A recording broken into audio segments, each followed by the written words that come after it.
ان الحمد للہ نحمده ونستعینه ونستغفره ونعوذ باللہ من شرور انفسنا ومن سیئات اعمالنا من يهده اللہ فلا مضل له ومن يضلل فلا هادی له واشهد ان لا الہ الا اللہ وحدہ لا شریک له واشهد ان محمدا عبدہ ورسولہ اما بعد فان خیر الحدیث کتاب اللہ وخیر الہدی ہدی محمد صلی اللہ علیہ وآلہ وسلم وشر الامور محدثاتها وکل محدثۃ بدعہ وکل بدعۃ ضلالہ وکل ضلالۃ فی النار۔ اعوذ باللہ السمیع العلیم من الشیطان الرجیم من ہمزہ ونفخہ ونفثہ بسم اللہ الرحمن الرحیم رب اشرح لی صدری ویسر لی امری واحلل عقدۃ من لسانی یفقہوا قولی۔ بسم اللہ الرحمن الرحیم ان اللہ وملائکتہ یصلون علی النبی یا ایہا الذین آمنوا صلوا علیہ وسلموا تسلیما۔ اللہم صل علی محمد وعلی آل محمد کما صلیت علی ابراہیم وعلی آل ابراہیم انک حمید مجید۔ اللہم بارک علی محمد وعلی آل محمد کما بارکت علی ابراہیم وعلی آل ابراہیم انک حمید مجید۔ اللہم ربنا آتنا فی الدنیا حسنة وفی الآخرة حسنة وقنا عذاب النار۔ ربنا آتنا من لدنک رحمة وہیئ لنا من امرنا رشدا۔ لا الہ الا انت سبحانک انی کنت من الظالمین۔ حسبنا اللہ ونعم الوکیل ولا حول ولا قوة الا باللہ العلی العظیم۔ یا حی یا قیوم برحمتک استغیث آمین۔ الحمدللہ آج 19 اگست 2018 کو سنڈے کے دن قرآن کلاس نمبر 299 میں ہم انشاءاللہ تعالی سورہ الزخرف کی آیت نمبر 33 سے آنورڈ سٹارٹ کریں گے، اور انشاءاللہ آج ہماری سورہ الزخرف بھی مکمل ہو جائے گی۔ اللہ کا نام لے کر شروع کرتے ہیں۔ اپنے اپنے قرآن پاک کھول لیجئے، سورہ الزخرف آیت نمبر 33۔ یہ بڑی اہم ترین اور بڑی یونیک آیات ہیں، آیت نمبر 33، 34 اور 35۔ گھنٹوں گفتگو ہو سکتی ہے ان آیات کے اوپر۔ اعوذ باللہ من الشیطان الرجیم بسم اللہ الرحمن الرحیم۔ بہت بڑا یونیورسل ٹروتھ اللہ تعالیٰ نے ریویل کیا ہے سورہ الزخرف آیت نمبر 33 سے 35 میں۔ وَلَوْلَا أَن يَكُونَ النَّاسُ أُمَّةً وَاحِدَةً، اور اگر یہ ڈر نہ ہوتا کہ سب کے سب ایک امت بن جائیں گے، یعنی سب کے سب یعنی گمراہی کا راستہ اختیار کر لیں گے، ایک ہی گمراہی پہ سب جمع ہو جائیں گے۔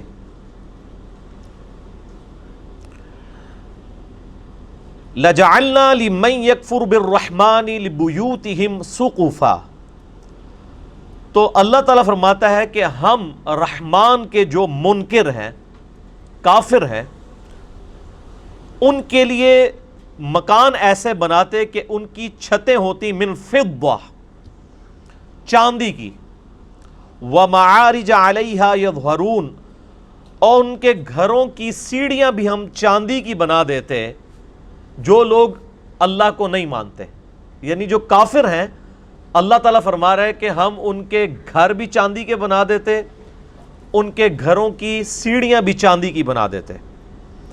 وَلِبُيُوتِهِمْ أَبْوَابًا وَسُرُرًا عَلَيْهَا يَتَّكِئُونَ، اور ان کے گھر کے دروازے بھی چاندی کے بنا دیتے، اور ان کے وہ تخت بھی جن پر وہ تکیہ لگائے بیٹھے ہیں وہ بھی چاندی کے بنا دیتے۔ وَزُخْرُفًا، اور یہ سب چیزیں سونے کی بھی بنا دیتے۔ یہی لفظ ہے زخرف، جس کی وجہ سے سورت کا نام سورہ الزخرف ہے۔ اللہ تعالیٰ فرماتا ہے اگر اس بات کا ڈر نہ ہوتا کہ سب کے سب لوگ ہی کافر ہو جائیں گے، کافروں کی جو شاہانہ زندگی کو دیکھ کر، تو ہم جتنے کافر ہیں ان کے گھر چاندی کے بنا دیتے، ان کے گھروں کے دروازے چاندی کے بنا دیتے، ان کے گھروں کی سیڑھیاں چاندی کی بنا دیتے، ان کے تخت چاندی کے اور سونے سے یہ ساری چیزیں بنا دیتے، کافروں کو ہم سونا چاندی سے مالا مال کر دیتے۔ اگر ہمیں یہ ڈر نہ ہوتا کہ کافروں کی یہ شان دیکھ کے سارے کافر ہو جائیں گے۔ اندازہ کریں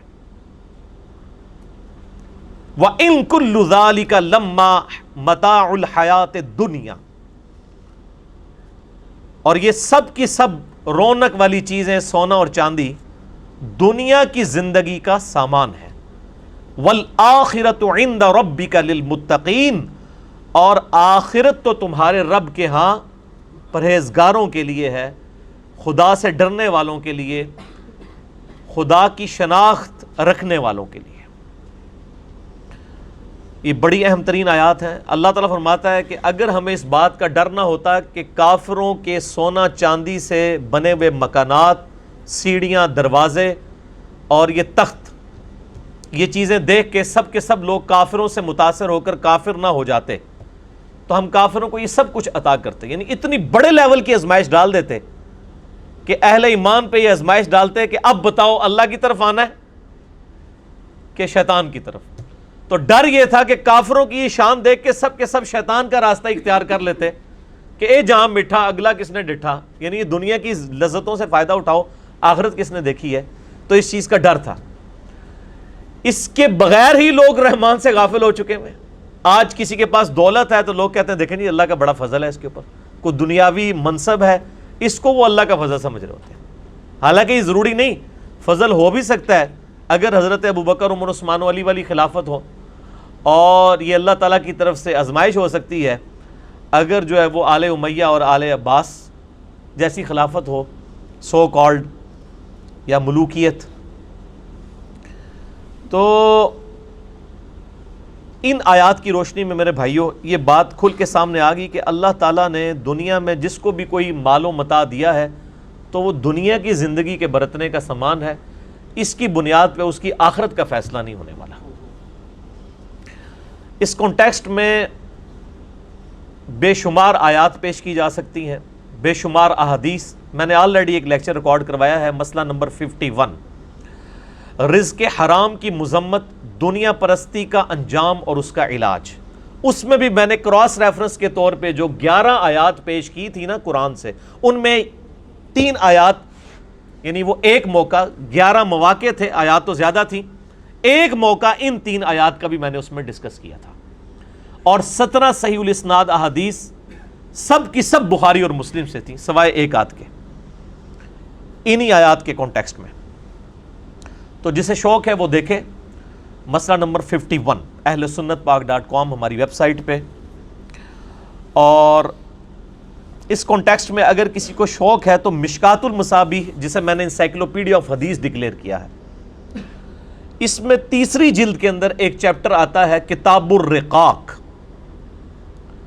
رقاق عربی میں کہتے ہیں دل میں نرمی پیدا کرنے والی چیز، یعنی رقت اردو میں بھی لفظ استعمال ہوتا ہے نا، ایسی چیز جس کو پڑھ کے دل نرم پڑ جائے، رقت طاری ہو جائے، ڈر اور خوف طاری ہو جائے اللہ کا.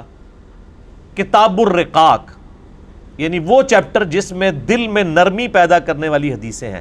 یہ بخاری میں بھی ہے، مسلم میں یہ کتاب الزہد کے نام سے ہے، اور بخاری، مسلم، ابو داؤد، ترمذی، نسائی، ابن ماجہ اور کئی کتابوں سے کمبائنڈ فارم میں نوٹس. مشکات المصابیح میں آپ کو 3ری جلد کے اندر انٹرنیشنل نمبر کے مطابق 5155 سے لے کر 5378 تک 200 سے زیادہ احادیث اس ٹاپک پہ آپ کو مل جائیں گی، کتاب الرقاق کے اوپر. کئی ایک حدیث تو مجھے زبانی یاد ہے، میں نے اس لیکچر میں بیان کی. صحیح بخاری میں حدیث ہے، نبی صلی اللہ علیہ وآلہ وسلم نے فرمایا 2 چیزیں ایسی ہیں جس کے بارے میں اکثریت انسانوں کی اکثریت غافل ہے، ایک صحت اور دوسری فرصت. یعنی اس کو انڈر ایسٹیمیٹ لوگ کرتے ہیں. صحت تو کسی وقت بھی جا سکتی ہے، تو جب تک صحت ہے اللہ تعالیٰ کو رسپانس کر لیا جائے. اور فرصت یعنی ٹائم کی اویلیبلٹی، اس کو بھی لوگ یعنی ضائع کرتے ہیں. پھر صحیح مسلم میں حدیث ہے، آپ صلی اللہ علیہ وآلہ وسلم نے فرمایا کہ دنیا اور آخرت کی مثال اس طرح ہے جیسے کوئی سمندر میں انگلی ڈبوئے، اس کے ساتھ جو پانی لگتا ہے وہ دنیا کی زندگی ہے، اور سمندر انفینٹ، انلمیٹڈ آخرت کی زندگی ہے. یہ حدیث بھی آپ کو اس چیپٹر میں مل جائے گی. ایک اور حدیث ہے صحیح مسلم کی کہ آپ صلی اللہ علیہ وآلہ وسلم ایک دفعہ صحابہ کرام علیہم رضوان کو لے کر مدینہ شریف سے باہر نکلے، ایک گندگی کے ڈھیر کے پاس کھڑے ہوئے جہاں پہ ایک گلی سڑی بکری تھی، بکری کا بچہ مرا پڑا ہوا تھا۔ آپ صلی اللہ علیہ وآلہ وسلم نے فرمایا تم میں سے کوئی شخص 1 درہم کے بدلے سے خرید لے گا؟ صحابہ نے کہا یا رسول اللہ کبھی نہیں ہم خریدیں گے۔ تو آپ نے فرمایا اللہ تعالیٰ کے نزدیک پوری دنیا اور جو کچھ اس کے اندر ہے اس کی اہمیت اس گلی سڑی بکری جتنی بھی نہیں ہے، جسے تم 1 درہم میں خریدنا پسند نہیں کرو گے۔ اللہ تعالیٰ، یعنی تم اسے پسند نہیں کر رہے، اللہ کے نزدیک دنیا اس سے بھی زیادہ حقیر ہے جس کے اوپر لوگ مرتے ہیں۔ پھر آپ صلی اللہ علیہ وآلہ وسلم نے فرمایا، صحیح مسلم میں یہ حدیث ہے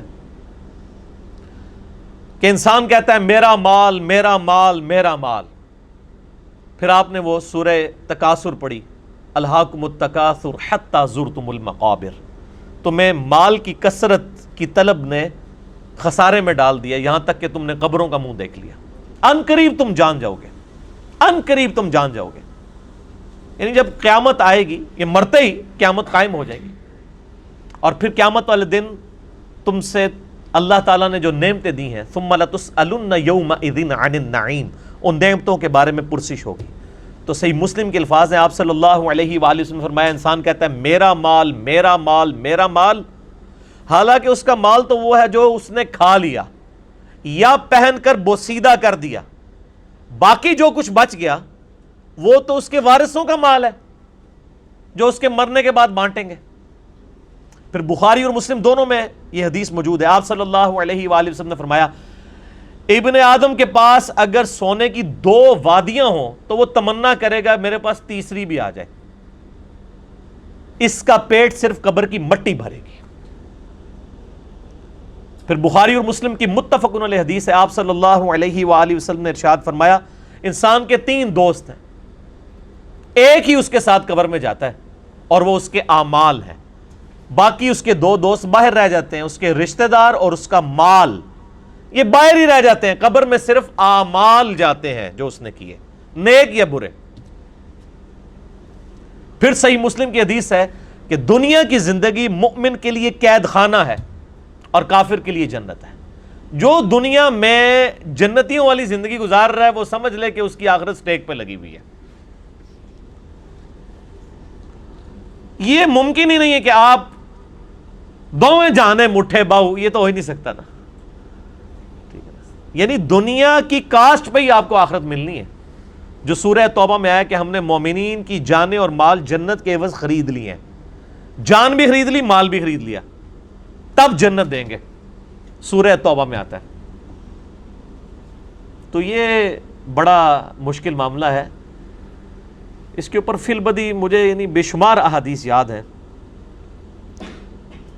اس کے علاوہ صحیح مسلم میں ایک حدیث ہے کہ آپ صلی اللہ علیہ وآلہ وسلم نے فرمایا اللہ تعالیٰ نے دوزخ کو شہوات سے ڈھانپ رکھا ہے، دنیا کی لذتوں سے، اور جنت کو ڈھانپ رکھا ہے ناگوار چیزوں سے، یعنی دنیا کی پریشانیاں مصیبتیں۔ یہ صحیح مسلم میں حدیث ہے، اور اس کی ایکسپلینیشن ہے ابو داؤد میں، ترمذی میں اور سنن نسائی کے اندر، کہ آپ صلی اللہ علیہ وآلہ وسلم نے ارشاد فرمایا کہ جب اللہ تعالیٰ نے جنت کو پیدا فرمایا تو حضرت جبرائیل علی نبینا علیہ الصلوۃ والسلام سے کہا کہ جاؤ جبرائیل جنت دیکھ کے آؤ۔ دیکھ کے آئے، اللہ نے فرمایا کیسا پایا جنت کو؟ کہا یا اللہ بڑی خوبصورت ہے، مجھے نہیں لگتا کہ کوئی شخص بھی ایسا ہوگا جو اس جنت میں جانے کی کوشش نہ کرے، وہ تو تن من دھن لٹا دے گا۔ اللہ نے فرمایا اچھا ایڈا ہی شوق ہے، اے بریکٹ اچ۔ پھر اللہ تعالیٰ نے جنت کو دنیا کی ناگوار چیزوں سے ڈھانپ دیا، یعنی دنیا میں تکلیف آئیں گی، پریشانیاں آئیں گی، پھر شریعت کی پابندیاں، حلال و حرام کا فرق کرنا، نمازوں کی پابندی، حقوق العباد کا خیال رکھنا، کتنی تکلیف ہے۔ روزانہ 5 وقت کی نماز پڑھنا کوئی آسان کام ہے؟ ان ساری چیزوں سے اللہ تعالیٰ نے نا جنت کو گھیر دیا، یعنی جو یہ ہرڈلز، آبسٹیکلز یہ کراس کرے گا وہ جنت تک پہنچے گا۔ اور جبریل سے کہا ذرا اب جنت کو دیکھ کے آؤ نا، وہ دیکھ کے آئے نا، ان کا یا اللہ مجھے نہیں لگتا آپ کو بندہ جنت میں پہنچنے میں کامیاب ہوگا، ایڈے کڑا گل آ چھڑے نے ان پنجابی کہتے ہیں کڑگا، آنکڑے لگا دیے ہیں پہنچنے کے لیے، اتنی ہرڈلز، اتنی آبسٹیکلز، مجھے نہیں لگتا آپ کو جنت میں پہنچنے میں کامیاب ہوگا۔ یہ حضرت جبرائیل فرشتوں کا سردار کہہ رہا ہے۔ پھر اللہ نے فرمایا اچھا ذرا دوزخ کو دیکھ کے آؤ، جہنم کو دیکھ کے کہا یا اللہ اتنا سخت عذاب، مجھے نہیں لگتا کہ کوئی بندہ ایسے عمل کرے کہ وہ دوزخ میں جانے کے لیے کوشش کر رہا ہو۔ توبہ توبہ توبہ توبہ، ایڈا سوکھا ہے۔ اللہ تعالیٰ نے فرمایا تھوڑی دیر کے لیے، یعنی ان کو سٹے کروا کے، اور دوزخ کو ڈھانپ دیا دنیاوی شہوات سے، دنیا کی لذتوں سے، اور فرمایا اب جا کے ذرا دیکھو۔ جبرائیل علیہ السلام جب دوبارہ گئے دوزخ کو دیکھنے کے لیے، کہ دوزخ تو ہر بندہ ہی پہنچ جائے گا سلپ ہو کے، اتنی زیادہ یعنی اللہ تعالیٰ نے اس کے گرد لالچیں رکھی ہوئی ہیں، دنیا کی ساری آسائشیں، دنیا کی ساری لذتیں، دنیا کی ساری عیاشیاں، یہ گھیر گار کے انسان کو دوزخ میں لے جانے والی۔ تو جبرائیل علیہ السلام نے کہا یا اللہ مجھے نہیں لگتا کہ اب کوئی شخص دوزخ سے بچ پائے گا، تو نے ایسے ہی معاملات کر دیے کہ لگتا ہے سارے دوزخ میں چلے جائیں گے۔ یعنی وہ جبرائیل جو تھوڑی دیر پہلے ایک سٹیٹمنٹ دے رہے تھے 180 ڈگری بدل گئی۔ کیوں بدل گئی؟ کیونکہ جبرائیل علیہ السلام نے طارق جمیل صاحب کے لیکچرز نہیں سنے ہوئے تھے۔ میرے بھائیوں خدا بڑا ڈاڈا ہے، خدا کا کبھی ایک رخ بیان نہ کرے۔ یہ یعنی میں نے گھر تو نہیں، یہ ساری حدیثیں بخاری مسلم سے ہیں، یہ کوئی قصہ کہانی ہے تو نہیں صوفیاء کی کتابوں کی لکھی ہوئی میں بیان کر رہا، یہ بخاری مسلم بیان کر رہا ہوں۔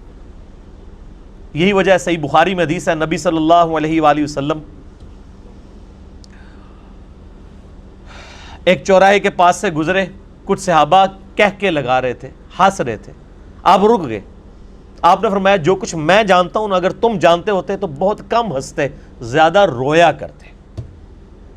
وہ آج مجھے ایک بھائی پوچھ رہے تھے جی، وہ طارق جمیل صاحب کہتے ہیں کہ آج کل کچھ نوجوان مبلغین ہیں، انہوں نے لوگوں کو یعنی خدا سے دور کر دیا، ایک تھانے دار کا کانسیپٹ دیا ہے خدا کے بارے میں۔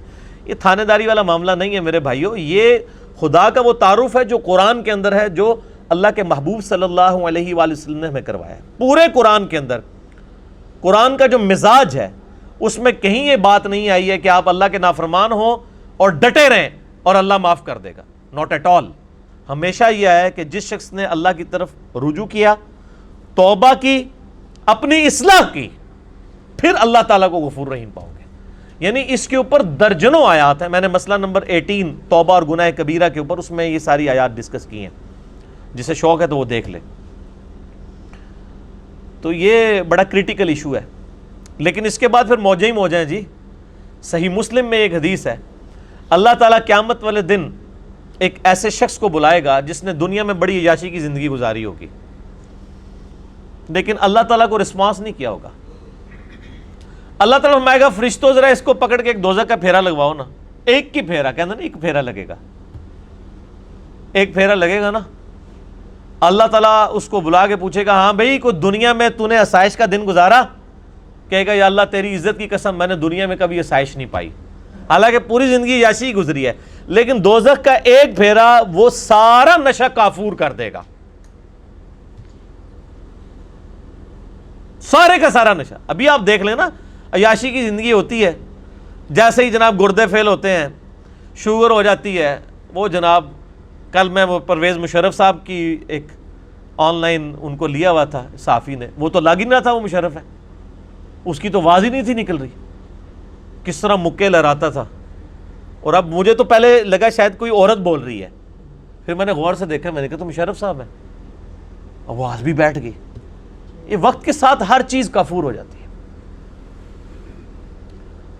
تو اور پھر اسی مسلم شریف کی حدیث میں آتا ہے کہ اللہ تعالیٰ کہے گا کہ اس شخص کو بلاؤ جس نے دنیا میں بڑی مفلسی کی زندگی گزاری لیکن مجھے رسپانس کیا، اور فرشتوں ذرا اسے ایک جنت کا پھیرا لگاؤ نا۔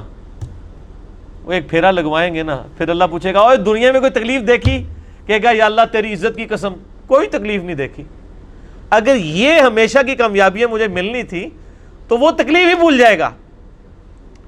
دنیا میں بھی ایسا ہی ہوتا ہے کہ انسان کو جب اپنی محنت کا پھل ملتا ہے تو انسان کو وہ یعنی میں اکثر کہتا ہوں کہ ہم یونیورسٹی لائف کے اندر کتنی مشکل سے پڑھتے تھے، میکینیکل انجینئرنگ کے دوران پوری رات جاگ کے فجر پڑھ کے سویا کرتے تھے، آج ہمیں یاد بھی نہیں ہے کہ ہم نے وہ 5 سال کس تکلیف میں کاٹے ہوئے ہیں. حالانکہ یہ آسائش بھی ختم ہو جانے والی ہے. اصل زندگی تو آخرت کی ہے، اور یہ ایک کانٹے کی بات ہے جو سارے صحیفوں میں اللہ تعالیٰ نے قرآن حکیم میں فرمایا سورۃ الاعلیٰ میں، بل تؤثرون الحیات الدنیا، تمہارا اصل مرض یہ ہے کہ تم دنیا کی زندگی کو ترجیح دیتے ہو، والآخرۃ خیر وابقیٰ، جبکہ آخرت بہتر بھی ہے اور ہمیشہ رہنے والی ہے. ان ھذا لفی الصحف الاولیٰ، یہی ایک کانٹے کی بات، یونیورسل ٹروتھ، پچھلے سارے صحیفوں میں، ساری آسمانی کتابوں میں ایک ہی کانٹے کی بات تھی. ان ھذا لفی الصحف الاولیٰ صحف ابراہیم و موسیٰ، چاہے وہ قرآن سے پہلے ابراہیم علیہ السلام کے صحائف ہوں یا موسیٰ علیہ السلام کے، ایک ہی کانٹے کی بات تھی کہ دنیا کی زندگی عارضی ہے، اصل زندگی آخرت کی ہے. تو اس ٹاپک پہ یعنی بے شمار بولا جا سکتا ہے. میں اس ٹاپک کو یہیں پہ کنکلوڈ کرتا ہوں اس حدیث پہ جو بخاری اور مسلم دونوں میں ہے. آپ صلی اللہ علیہ وآلہ وسلم نے فرمایا، اے اللہ محمد اور آل محمد صلی اللہ علیہ وآلہ وسلم کو بس اتنا ہی رزق دینا کہ ان کی روح اور جسم کا رشتہ برقرار رہے، بس سانس چلتی رہے، اتنا مجھے رزق ملے، میں اس پہ خوش ہوں. نبی صلی اللہ علیہ وآلہ وسلم، بخاری و مسلم دونوں میں. یہ ساری حدیثیں جتنی میں نے آج بیان کی ہیں انٹرنیشنل نمبرنگ کے ساتھ، مسئلہ نمبر 51 میں نے بیان کی ہیں، اور یہ ساری کی ساری احادیث آپ کو مشکات انسائکلوپیڈیا آف حدیث، جس کا میں اکثر تعارف کرواتا ہوں، 3 MB کی 3 فائلز ہیں، 18 MB کی، اہل سنت پاک.com سے ڈاؤن لوڈ کر لیں فری. اس میں کتاب الرقاق چیپٹر میں انٹرنیشنل نمبر کے مطابق 5155 سے 5378 تک آلموسٹ 223 احادیث آپ کو انشاءاللہ مل جائیں گی اس ٹاپک کے اوپر انشاءاللہ تعالی. اللہ اکبر. اب اگلی آیت جو ہے سورہ الزخرف کی، اس پہ بھی گھنٹوں بولا جا سکتا ہے. آیت نمبر 36، وَمَن يَعْشُ عَنْ ذِكْرِ الرَّحْمَانِ، جو کوئی رحمان کے ذکر سے جان بوجھ کر اندھا ہو جائے، اللہ کی باتوں کو توجہ نہ دے، اللہ کی یاد سے جان بوجھ کر غافل ہو جائے، نُقَيِّضْ لَهُ شَيْطَانًا، ہم اس پر شیطان کو مقرر کر دیں گے، فَهُوَ لَهُ قَرِينٌ، اور وہ شیطان اس کا ساتھی بن جائے گا. شیطان تو ویسے ہی اٹیچ ہے، بخاری مسلم میں حدیث ہے کہ ابن آدم کا جو بھی بچہ پیدا ہوتا ہے اس کے ساتھ ایک فرشتہ اٹیچ ہو جاتا ہے اور ایک شیطان جو جن بھی ہے. اسی کو ہمزاد کا ایک ٹرم بھی یوز کی جاتی ہے. یہ جو جادو جنات والے لوگ ہیں وہ ہمزاد کہہ رہے ہوتے ہیں نا اکثر، ہمزاد. وہ ہر ایک انسان کے ساتھ اٹیچ ہے، ایک شیطان ایک فرشتہ. فرشتہ اچھائی کی طرف بلاتا ہے، بخاری مسلم میں الفاظ ہیں، اور شیطان اور جن، شیطان یعنی جن ہے، جن ہی ہے نا اصل میں شیطان، تو شیطان کی اولاد ہے وہ جنات، وہ اس کو برائی کی طرف مائل کرتے ہیں. تو ایک صحابی نے جرأت کر کے پوچھا، صحیح مسلم کے الفاظ ہیں، یا رسول اللہ صلی اللہ علیہ وآلہ وسلم، کیا آپ کے ساتھ بھی شیطان اٹیچ ہے؟ کسی نے نہیں کہا یہ گستاخی ہو گئی ہے. یہ گستاخی تو انڈیا پاکستان بننے کے بعد، بلکہ گستاخی نام کا آپ کو چیپٹر کسی حدیث کی کتاب میں نہیں ملے گا. اب تو آپ کو ہر کتاب میں گستاخی اور یہ ساری چیزیں ملیں گی. تو آپ صلی اللہ علیہ وآلہ وسلم نے فرمایا، ہاں میرے ساتھ بھی ایک شیطان اٹیچ تھا، لیکن اللہ نے مجھے اس پہ قدرت دی اور وہ میرا مطیع ہو گیا. اب میرے ساتھ جو شیطان اٹیچ ہے وہ بھی مجھے نیکی کی طرف ہی مائل کرتا ہے. یہ صرف نبی صلی اللہ علیہ وآلہ وسلم کے لیے.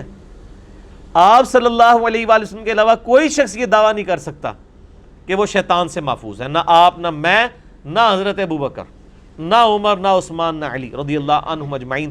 تو آپ کے جو انڈیا پاکستان کے بزرگ بابے ہیں ان میں سے تو اکثر شیطان کے ہتھے چڑھے ہوئے ہیں، وہ کیسے دعویٰ کر سکتے ہیں؟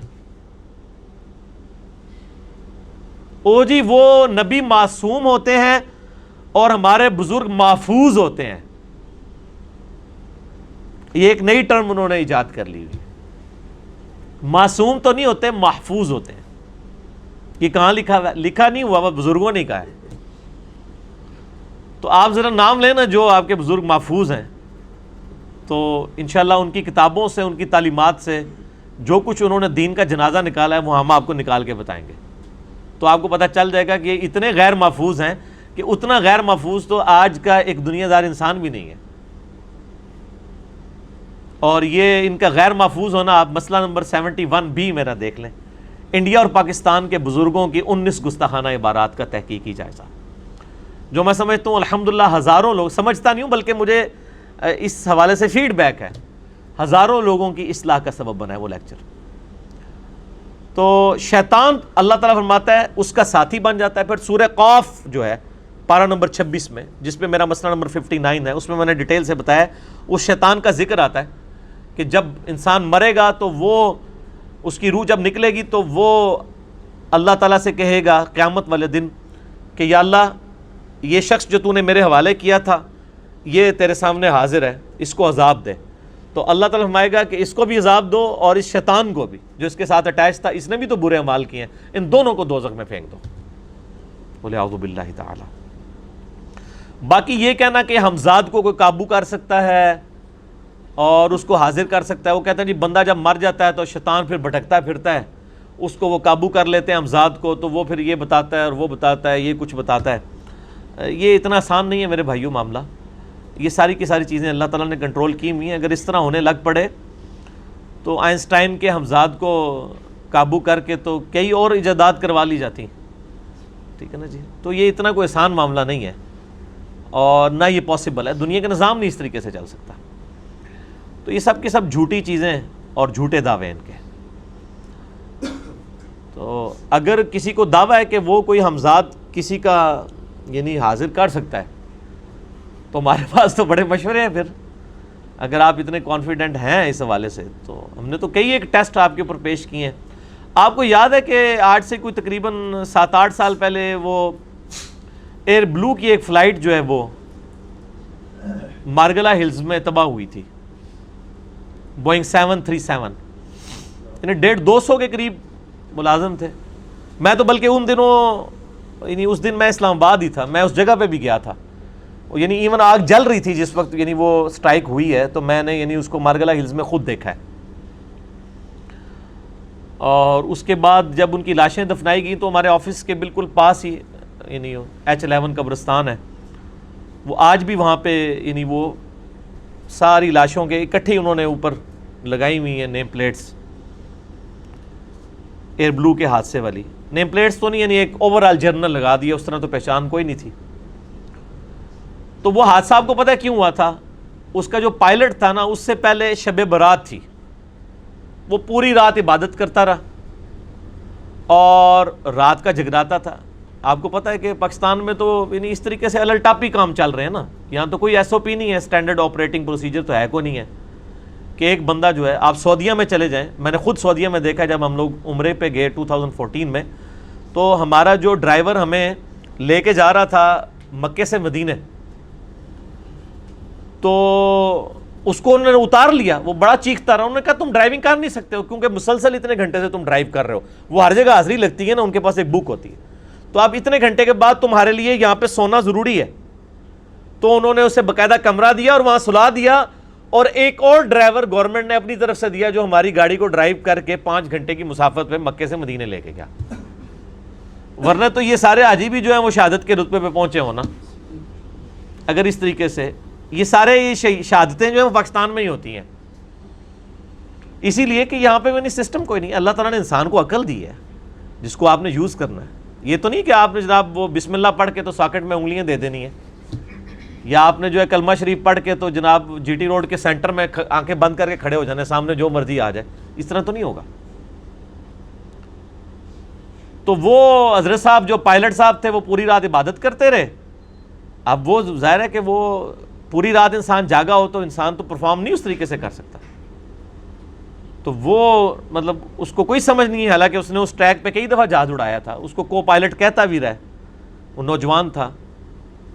تو وہ آپ کو پتہ ہی ہے جو بوڑھے لوگ نوجوانوں کی کام ہی بات سنتے ہیں، اور وہ ساری پھر جو ہے وہ ریکارڈنگ کے اندر بلیک باکس کے اندر ساری آوازیں ریکارڈ تھی، اس نے نہیں سنا، اس نے کہا مجھے تم چپ کر کے بیٹھ جاؤ، مجھے زیادہ پتہ ہے، پر پتہ کہ ٹھوک چھڑے جا کے انہیں، آپ بھی گیا تو باقیوں کو بھی۔ تو وہ تو بڑا نیک قسم کے پائلٹ تھے، تو اس کے ہمزاد کو بلا لیا جائے میرا خیال ہے، جس کی اتنا ایکسپیرینس تھا۔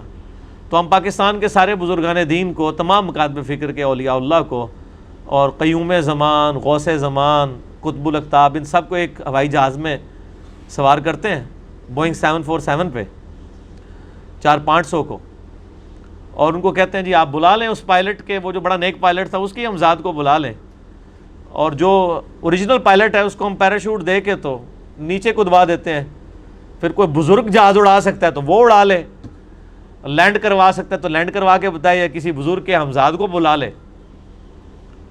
تو آپ کی مسکراہٹ ہی بتا رہی ہے کہ وہ جنت میں ہی جا کے لینڈ کرے گا، بریکٹس میں، ٹھیک ہے، اس دنیا میں تو لینڈ نہیں کر سکتا وہ جہاز۔ تو اللہ تعالیٰ یہ شیطان کو ہم مسلط ہونے دیتے ہیں، اٹیچ تو سب کے ساتھ ہے لیکن اس کو پھر طاقت مل جاتی ہے کہ وہ اس کو بہت بڑے لیول پہ ورگلاتا ہے۔ وَإِنَّهُمْ لَيَصُدُّونَهُمْ عَنِ السَّبِيلِ، اور شیاطین روکتے ہیں ان کو ہدایت سے۔ وَيَحْسَبُونَ أَنَّهُمْ مُهْتَدُونَ، اور ان لوگوں کا حال یہ ہوتا ہے کہ وہ یہ سمجھ رہے ہوتے ہیں کہ ہم ہدایت کے راستے پہ، یعنی ہوتے گمراہ ہیں۔ ایک غریب تو بدتمیز، یعنی ہدایت کے راستے پہ ہوتے نہیں ہیں اور وہ یہ سمجھ رہے ہوتے ہیں کہ ہم ہدایت کے راستے پہ، ایسا شیطان ان کو اچک لیتا ہے۔ حَتَّى إِذَا جَاءَنَا، یہاں تک کہ وہ مر کے جب ہمارے پاس آئے گا، قَالَ يَا لَيْتَ بَيْنِي وَبَيْنَكَ بُعْدَ الْمَشْرِقَيْنِ، وہ کہے گا افسوس، کاش میرے اور اس شیطان جو میرے ساتھ اٹیچ تھا، ہمارے درمیان مشرق و مغرب کا فاصلہ ہوتا۔ فَبِئْسَ الْقَرِينُ، کیا ہی برا ساتھی تھا، لیکن اس وقت رونے پٹنے کا کوئی فائدہ ہی نہیں ہے، ٹھیک ہے جی۔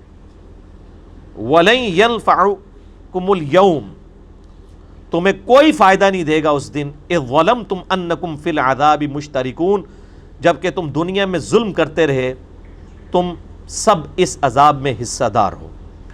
اچھا، یہ شیطان کے حوالے سے کہ یہ اللہ کے ذکر سے بھاگتا ہے، یعنی انسان نے اگر اپنے آپ کو اس چنگل سے آزاد کروانا ہے نا تو اللہ کا ذکر کرے۔ سنن ابی داؤد کے اندر، جامع ترمذی میں کئی ایک احادیث اس حوالے سے موجود ہیں، بخاری مسلم میں بھی ہیں۔ میں نے یہ ساری ایک انٹلیکچوئل ترتیب کے ساتھ مسئلہ نمبر 83A ریکارڈ کروایا ہے، شیطانی وسوسے اور ان کا علاج۔ اس میں نے بتایا کہ یہ کس طریقے سے انسان کے کندھے پہ بیٹھ کے اپنی تھوت جو ہے وہ دل میں داخل کرتا ہے، اور جیسے ہی انسان اللہ کا ذکر شروع کرتا ہے تو یہ اس کو باہر نکال لیتا ہے۔ تو جو اللہ کے ذکر میں رہتے ہیں اللہ تعالیٰ کے حصار میں رہتے ہیں۔ جو ابو داؤد میں حدیث ہے نا، جو ایک دفعہ لا الہ الا اللہ وحدہ لا شریک لہ لہ الملک و لہ الحمد وہو علی کل شیء قدیر، صبح کے وقت پڑھ لے شام تک اللہ کے حصار میں آ جاتا ہے، اور جو شام کو پڑھ لے وہ صبح تک اللہ کے حصار میں آ جاتا ہے، یہاں تک کہ وہ شرک نہ کر لے۔ اگر شرک کرے گا تو حصار ٹوٹ جائے گا، اور شرک کیا ہے؟ نماز چھوڑنا۔ صحیح مسلم میں حدیث ہے، بندے کے شرک اور ایمان، کفر اور اسلام کے درمیان فرق کی نماز ہے۔ یہ نہیں کہ لا الہ الا اللہ پڑھ کے تو صبح بے فکر ہو گیا اور نماز دیہڑی پڑھنی کوئی نہیں، تو وہ تو حصار خود ہی توڑ دے گا، کیونکہ اس نے نماز چھوڑ کے شرک کر لیا، عملاً تو شرک ہے۔ تو وہ باقی ساری آپ احادیث مسئلہ 83A میں آپ سن سکتے ہیں۔ أَفَأَنْتَ تُسْمِعُ الصُّمَّ أَوْ تَهْدِي الْعُمْيَ وَمَنْ كَانَ فِي ضَلَالٍ مُبِينٍ، اے نبی صلی اللہ علیہ وآلہ وسلم، کیا آپ بہروں کو سنانا چاہتے ہیں؟ کیا آپ اندھوں کو ہدایت کی طرف بلانا چاہتے ہیں جو کہ کھلی گمراہی میں؟ یعنی جو لوگ آپ کی بات غور سے نہیں سن رہے وہ اصل میں تو بہرے ہیں عقل کے، اور عقل کے اندھے ہیں، یہ کبھی بات نہیں سنیں گے۔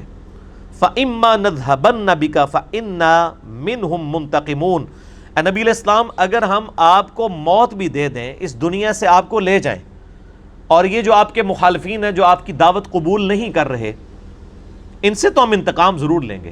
یہ کیا سمجھ رہے ہیں؟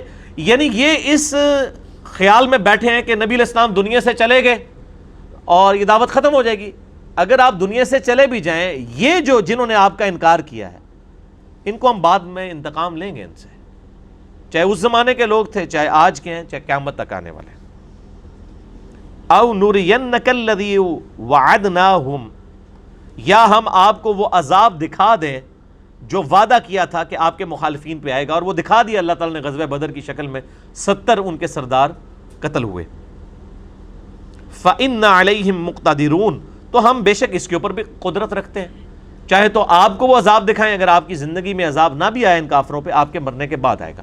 تو کچھ پہ تو دنیا کی زندگی میں آ گیا، اور رومن اور پرشین امپائر پہ سیدنا ابوبکر اور عمر کی خلافت کے اندر ان پر عذاب آیا۔ فَاسْتَمْسِكْ بِالَّذِي أُوحِيَ إِلَيْكَ، پس مضبوطی سے پکڑ کر رکھیے اس وحی کو جو ہم نے آپ کی طرف کی ہے نبی صلی اللہ علیہ وآلہ وسلم، إِنَّكَ عَلَىٰ صِرَاطٍ مُسْتَقِيم، بے شک آپ سیدھے راستے کے اوپر ہیں۔ یعنی نبی علیہ السلام کو تسلی دی جا رہی ہے، جو مکی صورتوں کا اسلوب ہوتا ہے کہ ڈٹے رہیں۔ اب ظاہر ہے کہ ایک بندے نے دیکھیں دعوت دیتے ہوئے آلموسٹ 13 سال گزر چکے ہیں، صرف 100 کے قریب لوگ مسلمان ہوئے ہیں، کتنا دل ٹوٹتا ہوگا۔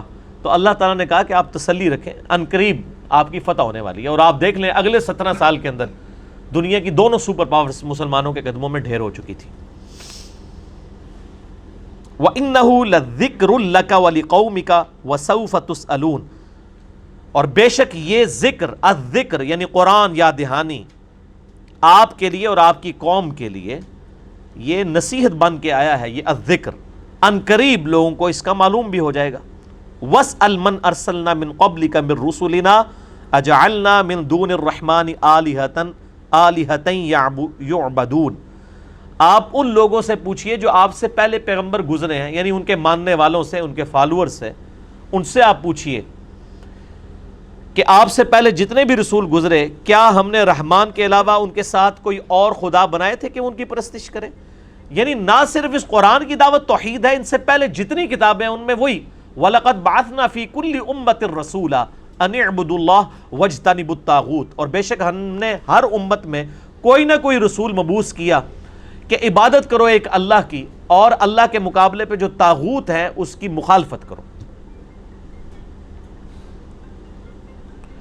وَلَقَدْ أَرْسَلْنَا مُوسَىٰ بِآيَاتِنَا، اور بے شک ہم نے موسیٰ علیہ السلام کو اپنی روشن نشانیوں کے ساتھ بھیجا، اِلَىٰ فِرْعَوْنَ، فرعون کی طرف، وَمَلَئِهِ، اور اس کے سرداروں کی طرف۔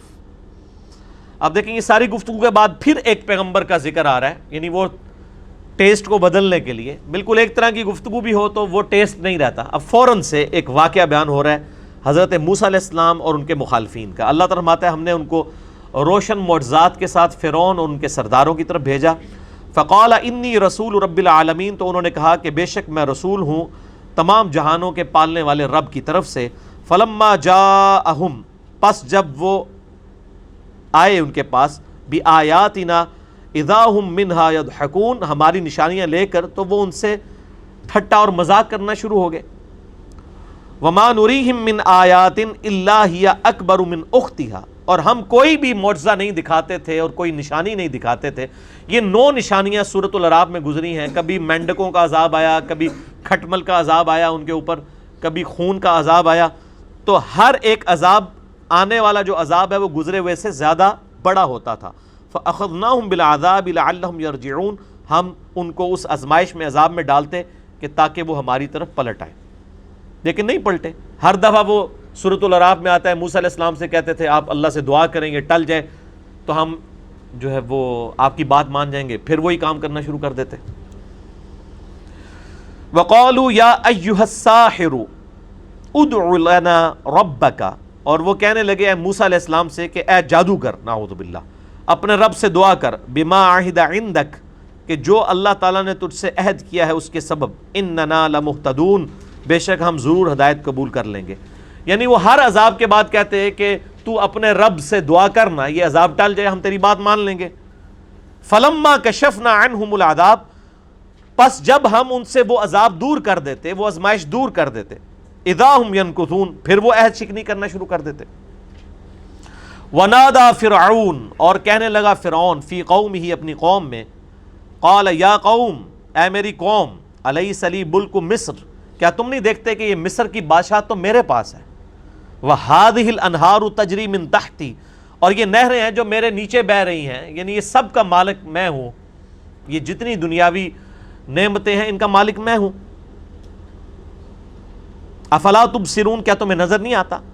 ام انا خیر من ھذا الذی ھو مہین، کیا میں بہتر ہوں یا یہ ذلیل شخص؟ نعوذ باللہ، حضرت موسیٰ علیہ السلام سے وہ کہنے لگے۔ ولا یکاد یبین، جو کہ بات بھی صاف نہیں کر سکتا، یعنی موسیٰ علیہ السلام کی زبان میں لکنت تھی، یعنی یہ شخص بہتر ہے یا میں اس سے بہتر ہوں. فلولا القی علیہ اسورۃ من ذہب، اگر یہ سچا نبی ہے تو کیوں نہ اتارے گئے اس پر سونے کے کوئی کنگن. او جاء معہ الملائکۃ مقترنین، یا اس کے ساتھ کوئی فرشتے کتار در کتار اترتے تو ہم مان بھی لیتے. تو پھر دیکھ کے ماننا تو ماننا نہیں ہے نا. ان الذین یخشون ربہم بالغیب لہم مغفرۃ واجر کبیر، بے شک جو لوگ اپنے رب کو سے ڈرتے ہیں اس کو دیکھے بغیر، ان کے لیے مغفرت ہے اور اجر عظیم ہے. فاستخف قومہ، بس اس نے مت مار دی اپنی قوم کی، بیوقوف بنا دیا اپنی قوم کو.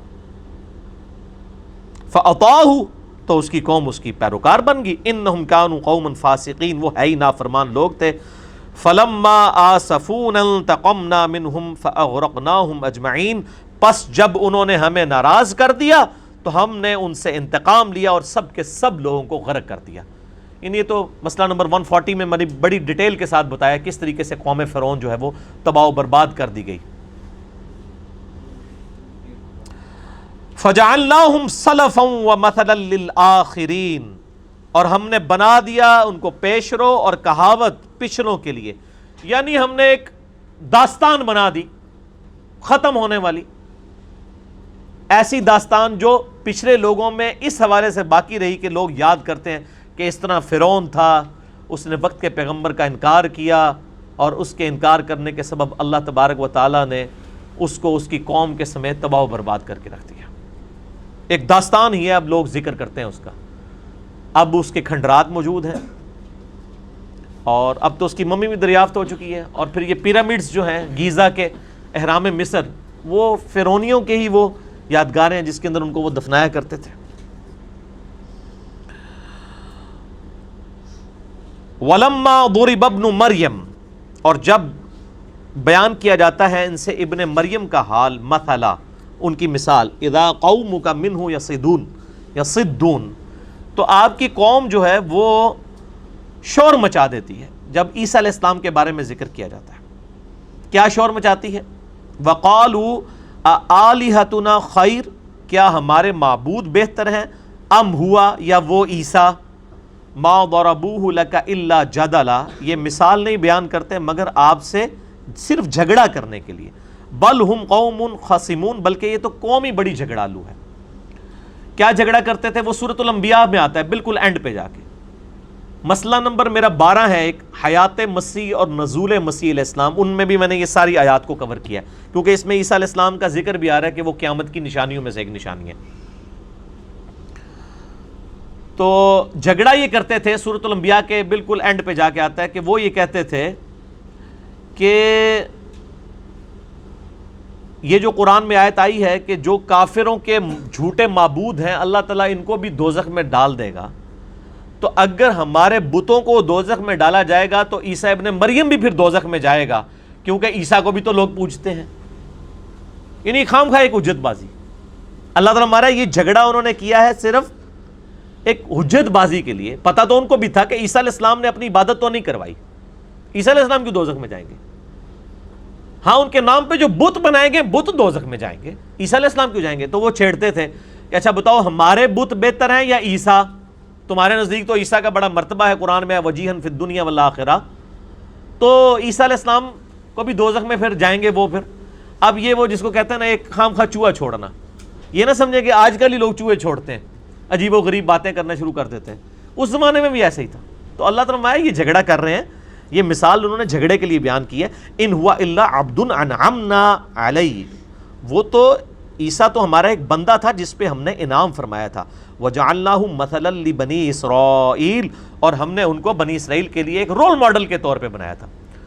اچھا اب آپ دیکھیں، حالانکہ اللہ تعالیٰ کو اس بات کا جواب دینے کی ضرورت کوئی نہیں ہے، یہ بات ہی اتنی فضول ہے، لیکن بسا اوقات چیزوں کے جواب دینے پڑتے ہیں. شڑولوں کے بھی یہ شڑول جڑی چھوڑی ہے انہوں نے، وہ جواب اللہ پہ دینا ہے کہ بھئی عیسیٰ علیہ السلام تو اللہ کے بندے ہیں، وہ بنی اسرائیل کے لیے رول ماڈل تھے، وہ تو خود مواحد تھے، وہ توحید کی دعوت دینے والے تھے. ان کو کیوں اللہ دوزخ میں پھینکے گا اگر ان کے نام پہ لوگوں نے بت کھڑے کر لیے یا ان کی عبادت شروع کر دی اور ان کو معبود بنا لیا؟ انہوں نے خود تو نہیں کہا نا مجھے معبود بناؤ.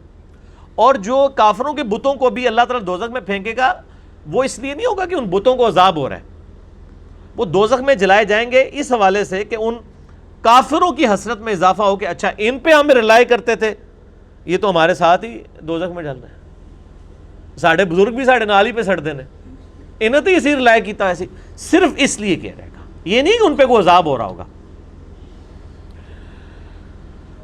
وَلَوْ نَشَاءُ لَجَعَلْنَا مِنْكُمْ مَلَائِكَةً فِي الْأَرْضِ يَخْلُفُونَ، اور اگر ہم چاہتے تو ہم بسا دیتے تمہارے بدلے فرشتے زمین میں، سارے کے سارے تابع فرمان ہوتے۔ وَإِنَّهُ لَعِلْمٌ لِلسَّاعَةِ، اور بے شک عیسیٰ علیہ السلام وہ قیامت کی خبر ہے۔ فَلَا تَمْتَرُنَّ بِهَا وَاتَّبِعُونَ، پس اس میں شک نہ کرنا اور میری ہی پیروی کرنا۔ یہ آیت نمبر 61 ثبوت ہے کہ عیسیٰ علیہ السلام قیامت کی نشانیوں میں سے ایک نشانی ہے۔ باقی جس نے ڈیٹیل دیکھنی ہے وہ مسئلہ نمبر میرا ہے 12، حیات مسیح اور نزول مسیح علیہ السلام، تو اس میں نے اس آیت کو بھی کور کیا، اس کے علاوہ احادیث بھی۔ ھذا صراط مستقیم، یہ ہے سیدھا راستہ، ولا یصدنکم الشیطان، اور کہیں شیطان تمہیں سیدھے راستے سے روک نہ لے، انہ لکم عدو مبین، بے شک وہ تمہارا کھلا دشمن ہے۔ ولما جاء عیسیٰ بالبینات، اور جب عیسیٰ علیہ السلام یہودیوں کے پاس کھلی نشانیاں لے کر آئے، معجزات، قال قد جئتکم بالحکمہ، انہوں نے کہا میں تمہارے پاس حکمت لایا ہوں، ولأبین لکم بعض الذی تختلفون فیہ، اور میں ان جھگڑوں کا سلوشن لے کے آیا ہوں جس میں تم علماء یہود آپس میں لڑتے ہو، چونکہ انہوں نے کتابیں تو بدل دی ہوئی تھیں، شریعت بدل دی، تو اس کے سلوشن کے طور پہ ایک منجی اور ایک ہادی بنا کے بنی اسرائیل میں، یہودیوں میں اللہ تعالیٰ نے عیسیٰ علیہ السلام کو مبعوث کیا۔ فاتقوا اللہ واطیعون، پس اللہ سے ڈرو اور میری اطاعت کرو، ان اللہ هو ربی و ربکم، بے شک وہ میرا بھی رب ہے اور وہ تمہارا بھی رب ہے، فاعبدوا، پس اسی کی عبادت کرو۔ تو اللہ تعالیٰ بتا رہا ہے عیسیٰ علیہ السلام تو خود اللہ کی عبادت کرواتے رہے، انہوں نے اپنی عبادت نہیں کروائی تو ان کو کیوں دوزخ میں پھینکا جائے گا، نعوذ باللہ۔ ھذا صراط مستقیم، یہ ہے سیدھا راستہ۔ فاختلف الاحزاب من بینہم، پھر اختلاف کرنے لگے ان کے بارے میں گروہ آپس میں۔ فویل للذین ظلموا من عذاب یوم علیم، پس ہلاکت ہے ظالموں کے لیے دردناک عذاب کے دن۔ یعنی پھر حضرت عیسیٰ علیہ السلام کے بارے میں دو گروہ بن گئے، یہودیوں نے ان کا انکار کیا، نعوذ باللہ، ان کو دجال کہا، ولد الزنا کہا، نعوذ باللہ، اور عیسائیوں نے ان کو خدا کا بیٹا قرار دے دیا۔ یہ ایکسٹریم رویے ڈیولپ ہو گئے، تو اللہ تعالیٰ فرما رہا ہے کہ ان کو عذاب میں جھونکا جائے گا جو ظالم ہے۔ هل ينظرون الا الساعة ان تأتيهم بغتة وهم لا يشعرون، کیا لوگ قیامت کے برپا ہونے کے منتظر ہیں کہ وہ ان پر اچانک آ جائے، انہیں خبر بھی نہ ہو؟ بخاری مسلم کی حدیث ہے جو مر گیا اس کی قیامت قائم ہوگی اسی وقت۔ ایک تو بڑی قیامت ہے نا، ایک انسان کی قیامت تو مرتے شروع ہو جائے گی، کیا اس وقت تم پھر اللہ کی طرف رجوع کرو گے؟ الاخلاء یومئذ بعضهم لبعض عدو الا المتقین، اس دن گہرے دوست بھی ایک دوسرے کے دشمن بن جائیں گے سوائے وہ لوگ جو پرہیزگار ہوں گے۔ یعنی اگر دوست دونوں ہی پرہیزگار ہوئے وہ تو دوست بنیں گے، اگر وہ اللہ کے نافرمان ہوئے تو بڑے پکے دوست بھی ایک دوسرے کے دشمن ہو جائیں گے، جو قرآن حکیم میں آتا ہے کہ انسان کہے گا اللہ میری بیوی، میرے بچے، میرے ماں باپ سب کچھ لے لے، مجھے چھوڑ دے۔ پارہ نمبر 30 پڑھ کے دیکھ لیں۔ تو حالانکہ بیوی، بچے، ماں باپ کتنے قریبی رشتے ہیں، ایک دوسرے کے دشمن بن جائیں گے۔ لوگ کہیں گے یا اللہ ہمیں چھوڑ دے، میری بیوی بچوں کو چھونک دے، نعوذ باللہ۔ یا عباد لا خوف علیکم اليوم، اللہ تعالیٰ نیک بندوں سے فرمائے گا اے میرے بندو آج کے دن تم پر کوئی خوف نہیں ہے، ولا انتم تحزنون، نہ تم غم زدہ ہوگے۔ الذین آمنوا بآیاتنا وکانوا مسلمین، وہ لوگ جو ایمان لائے ہماری آیات پر اور وہ ہمارے تابع فرمان بھی تھے، صرف دودھ پینے والے مجنون نہیں، ہماری بات بھی مانتے تھے، سر تسلیم خم بھی کرتے تھے۔ ادخلوا الجنۃ انتم وازواجکم تحبرون، داخل ہو جاؤ جنت میں تم اور تمہاری بیویاں خوشی خوشی رہو۔ یہ بیویاں یعنی دنیا والی بیویاں ضروری نہیں وہ ہوں، اگر وہ نیک ہیں تو وہ ہوں گی، ادروائز یہ جو جنت میں بیویاں ملنے والی ہیں، ٹھیک ہے، یعنی کوئی کسی کی نسبت نہیں کسی کو چھڑا دے گی کہ جی میں فلاں نیک بندے کی بیوی ہوں تو میں تو جنت میں چلی جاؤں گی اس کے ساتھ، نہ بھائی۔ جس طرح دنیا میں اپنا کھانے سے ہی پیٹ بھرتا ہے نا، کسی کے کھانے سے دنیا میں کوئی ایسا ہوا ہے کہ خاوند کھا رہا ہو تو اس کی بیوی کا پیٹ بھر جائے آٹومیٹکلی؟ تو آخرت میں کیسے ہو جائے گا؟ یطاف علیہم بصحاف من ذہب واکواب، گردش میں ہوں گے ان پر سونے کے تھال اور جام، یعنی سونے کے تھال میں ان پر مشروب پیش ہو رہے ہوں گے. وفیہا ما تشتہیہ الانفس وتلذ الاعین، اور ان پر ان کے دل کی پسند کی جتنی چیزیں ہیں جو ان کے دل کو لبھانے والی ہیں وہ ان پر پیش کی جائیں گی، اور ان کی آنکھوں کی لذت والی چیزیں. وَأَنْتُمْ فِيهَا خَالِدُونَ، اور اس میں تم رہو گے ہمیشہ ہمیشہ. وَتِلْكَ الْجَنَّةُ الَّتِي أُورِثْتُمُوهَا بِمَا كُنْتُمْ تَعْمَلُونَ، اور یہ ہے وہ جنت جس کا تمہیں وارث کیا جائے گا تمہارے اعمال کے بدلے میں. خالی کلمہ پڑھ کے جنت نہیں، اعمال کے بدلے میں. اللہ تعالیٰ ہمیں بھی اہل جنت میں شامل فرمائے، اپنے نیک بندوں کا، انبیاء کرام علیہ السلام کا پڑوس عطا فرمائے. آمین. لکم فیہا فاکہۃ کثیرۃ منہا تأکلون، تمہارے لیے وہاں بکثرت پھل ہوں گے، ان میں سے تم کھاؤ گے جو تمہارا جی چاہے. یہ جنتیوں کا ذکر ہوا، اب سائملٹینیس کنٹراسٹ ہو رہا ہے. والعیاذ باللہ تعالی. ان المجرمین فی عذاب جہنم خالدون، بے شک مجرم جہنم میں رہیں گے ہمیشہ ہمیشہ. والعیاذ باللہ تعالی. لا یفتر عنہم وہم فیہ مبلسون، نہ تو ان سے وہ عذاب ہلکا کیا جائے گا اور ان کی حالت یہ ہوگی کہ وہ وہاں پر آس بھی توڑ بیٹھیں گے، نا امید ہو جائیں گے. وما ظلمناہم، ہم نے ان پر ظلم نہیں کیا. ولکن کانوا هم الظالمین، بلکہ وہ تو خود اپنی جانوں پر ظلم کرنے والے تھے. اللہ تعالیٰ ہمارا کسی کو یہ رحم نہ ہے کہ ہم نے ان پہ ظلم کیا. نہیں، دنیا میں ایک موقع دیا تھا، پیغمبر بھیجے تھے، کتابیں بھیجی تھیں، وہ آخرت کا راستہ اختیار کر سکتے تھے جنت کا، انہوں نے خود اپنے لیے دوزخ کمائی. ہم نے کوئی ظلم نہیں کیا، وہ خود ظالم تھے. وَنَادَوْا يَا مَالِكُ لِيَقْضِ عَلَيْنَا رَبُّكَ، وہ پکاریں گے اے مالک. یہ مالک دوزخ کے داروغہ، جو دوزخ کا سمجھ لیں انچارج ہے، وہاں کا جنرل مینیجر کہنے، وہ اس سے کہیں گے لِيَقْضِ عَلَيْنَا رَبُّكَ، کاش تیرا رب ہمارا معاملہ تمام ہی کر دیتا، یعنی ایک ہی دفعہ میں موت دے دیتا، جان چھوٹ جاتی. جو قرآن حکیم میں آتا ہے نا، ایک موت نہیں آج ہزاروں موتیں مانگو. ثم لا يموت فیہا ولا یحیا، نہ تم دوزخ میں زندوں میں ہوگے نہ مردوں میں. موت آئے تو وہ کہیں گے ہماری یعنی ایک خلاصی ہو جائے، موت بھی نہیں آئے گی. تو کہیں گے کہ اے دوزخ کے داروغے مالک، کاش تیرا رب ہمارا ہمیشہ کے لیے خاتمہ ہی کر دیتا. قال انکم ماکثون، وہ جواب دے گا تمہیں تو یہاں ہمیشہ جلتے رہنا ہے. اللہم اجرنا من النار، اللہم اجرنا من النار، اللہم اجرنا من النار. اللہم من احییتہ منا فاحیہ علی الاسلام ومن توفیتہ منا فتوفہ علی الایمان. لقد جئناکم بالحق، بے شک ہم تمہارے پاس لائے تھے حق. ولیکن اکثرکم للحق کارہون، لیکن تم میں سے اکثریت کا حال یہ تھا کہ وہ حق سے نفرت کرتی تھی.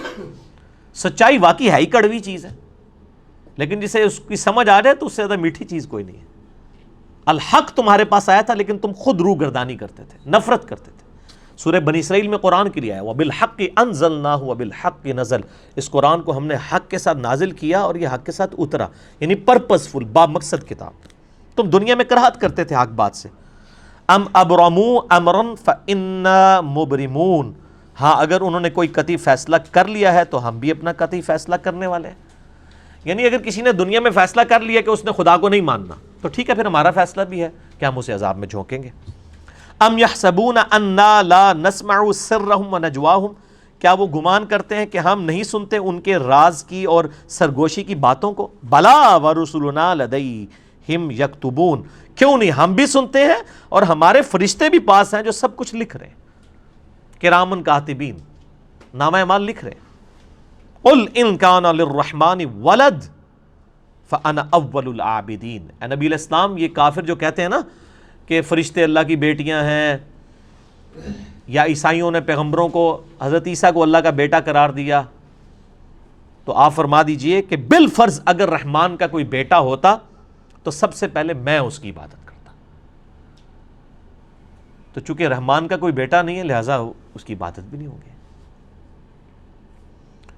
وہ حدیث ہے نا جامعہ ترمذی میں، اگر میرے بعد کوئی نبی ہوتا تو عمر ہوتا، وہ بھی اسی کی ایکسپلینیشن، اگر ہوتا تو نہیں ہے۔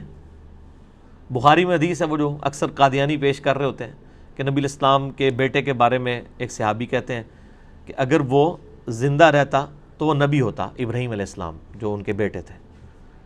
تو اس میں آگے الفاظ ہیں کہ چونکہ نبی علیہ السلام خاتم النبیین ہے، اس لیے آپ کا بیٹا جوان نہیں ہوا، بچپن میں ہی فوت ہو گیا۔ خاتم النبیین ہونے کا تقاضا تھا کہ اسے بچپن میں موت آتی، کیوں؟ ما کان محمد ابا احد من رجالکم، محمد صلی اللہ علیہ وآلہ وسلم تم مردوں میں سے کسی کے باپ نہیں، ولیکن رسول اللہ و خاتم النبیین، بلکہ وہ تو اللہ کے رسول ہیں اور خاتم النبیین ہیں، اور خاتم النبیین ہونے کا تقاضا ہے کہ ان کا کوئی بچہ بڑا نہ ہو، ورنہ جس طرح اگلے نبیوں کے بچے جوان ہو کے نبی ہوئے تو ان کا بھی بچہ جوان ہوتا۔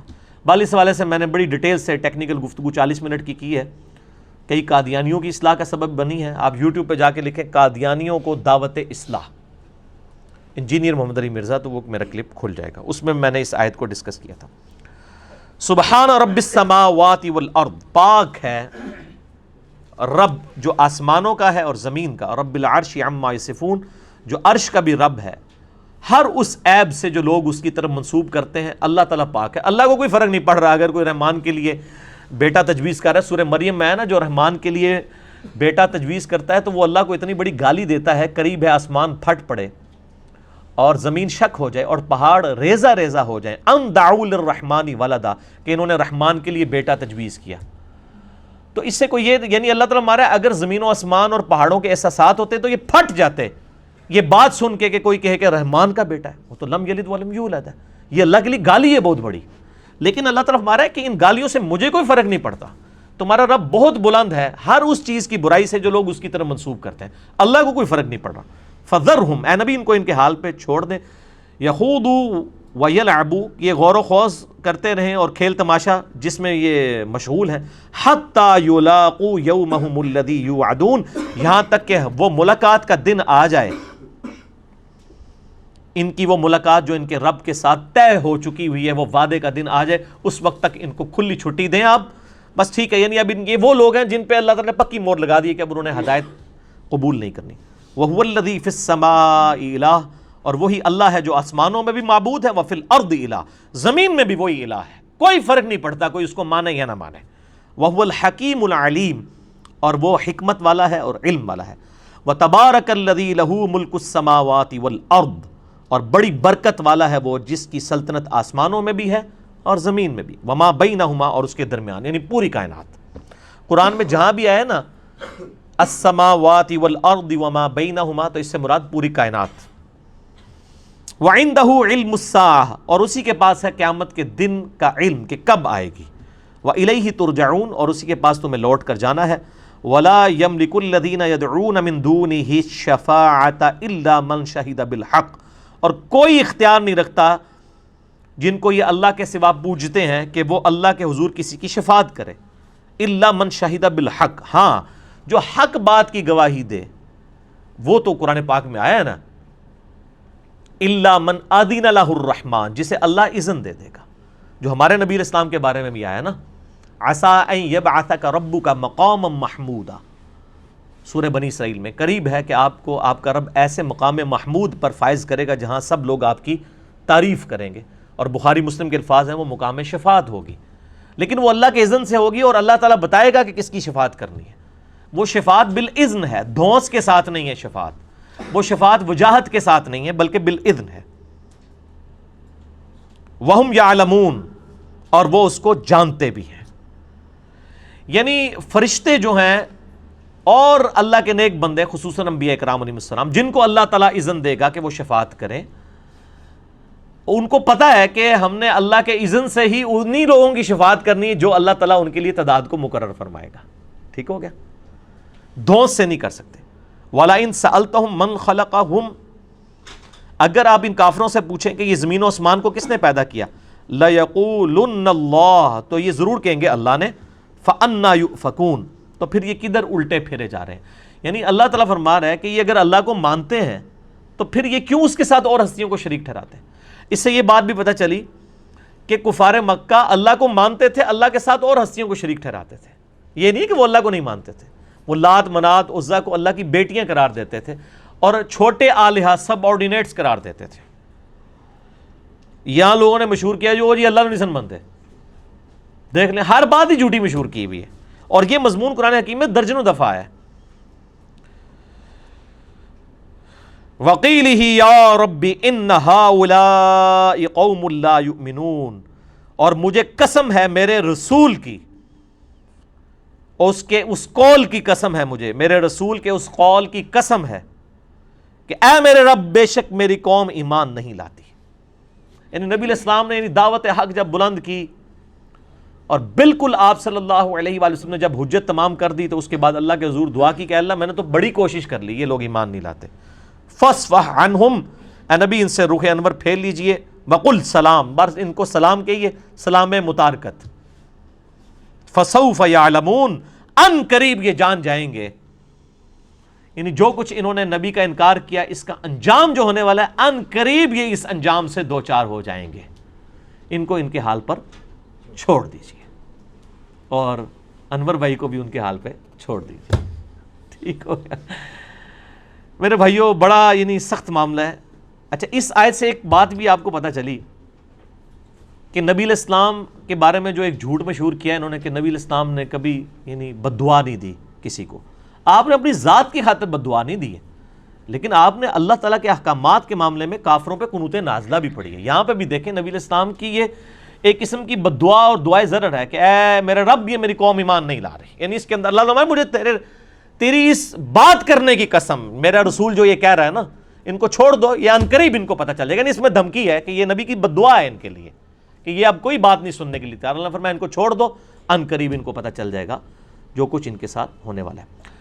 یہ سورہ الدخان جو ہے وہ اس کے بعد شروع ہوگی. یہ سورہ الزخرف مکمل ہوئی. انشاءاللہ اگلی دفعہ 300 نمبر کلاس ہوگی ہماری قرآن کلاس انشاءاللہ تعالی. اللہ تعالیٰ سے دعا ہے جو حق بات میں نے کہی اللہ تعالیٰ ہمارے دلوں میں راسخ فرمائے. اگر جذبات میں میرے منہ سے کوئی غلط بات نکل گئی تو اللہ تعالیٰ ہمارے دلوں سے ہی معاف کر دے. ہمیں کتاب و سنت کی تعلیمات پر عمل کر کے دوسرے بھائیوں تک پہنچانے کی توفیق عطا فرمائے. سبحانک اللہم و بحمدک، اشہد ان لا الہ الا انت، استغفرک و اتوب الیک، وما علینا الا البلاغ المبین. جزاکم اللہ خیرا.